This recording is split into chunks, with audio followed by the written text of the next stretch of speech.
అదే విధంగా ఒకవేళ మీరు ఎన్నికలో అవేర్నెస్ లేదు అంటే మీ ఫ్యూచర్ పోతుంది. సో మీ అవేర్నెస్ చాలా చాలా ఇంపార్టెంట్ ఉంటుంది. ఎవరైనా సిటిజన్ ఉంటారు,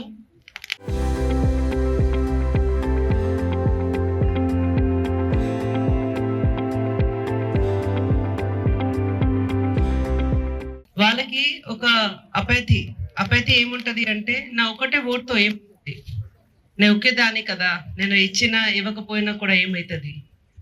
కానీ మీ ఒక ఓటు నుంచి ఒక కౌన్సిలర్ గెలుస్తారు, మీ ఒక ఓటు తోటి ఒక చైర్మన్ కి డిసిజన్ అవుతుంది, మీ ఒక ఓటు తోటి మీ వార్డులో ఉన్న అభివృద్ధికి చాలా వరకు డిసిజన్ అవుతుంది.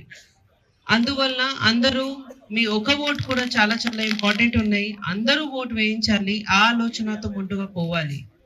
ఓటు వేసిన వాళ్ళు ఎవరైనా ఉంటారు, వాళ్ళు కూడా ఓటు ఎవరైనా ఇవ్వట్లేదు వీళ్ళ దగ్గర పోయి కూడా ఇది మాట మాట్లాడాలి.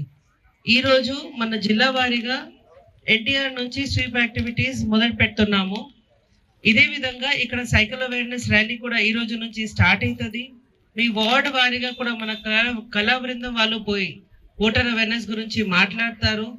ఓట్ ఎందుకు వేయాలి అందరికీ ఐడియా ఉంది, కానీ కొద్దిగా అంటే ఏదో ఇంట్రెస్ట్ లేకపోయినా వాళ్ళు ముందుకి రావట్లేదు. మున్సిపల్లో ఇది ఇష్యూస్ చాలా ఉన్నాయి కాబట్టి మున్సిపల్ ఏరియాస్ లో అందరూ రెసిడెంట్స్ నా ప్రత్యేకంగా రిక్వెస్ట్ ఏమున్నాయి అంటే, మీ ఓట్ ఖచ్చితంగా మీరు యూజ్ చేయాలి. ఈ ఓట్ కాదు, ఇది మీకు గవర్నమెంట్ ఇచ్చిన ఒక పెద్దగా కాన్స్టిట్యూషన్ ఇచ్చిన ఒక పెద్దగా హక్కు ఉంది. ఇది హక్కు మీరు ఖచ్చితంగా వాడాలి. మీరు ఇది హక్కు వాడితే మీ ఫ్యూచర్ కూడా మీరు కాపాడగలుగుతారు. దాని నుంచి మీ ఫ్యూచర్ డిసిషన్స్, మీ ఫ్యూచర్ పాలసీ అవన్నీ దాని మీద ఆధారపడి ఉంటది. ఒక గవర్నమెంట్ నడపాలి అంటే బ్యూరోక్రసీ నడుపుతుంది, అదే విధంగా పొలిటికల్ తరఫు నుంచి పాలసీస్ కూడా చాలా ఇంపార్టెంట్ ఉంటుంది.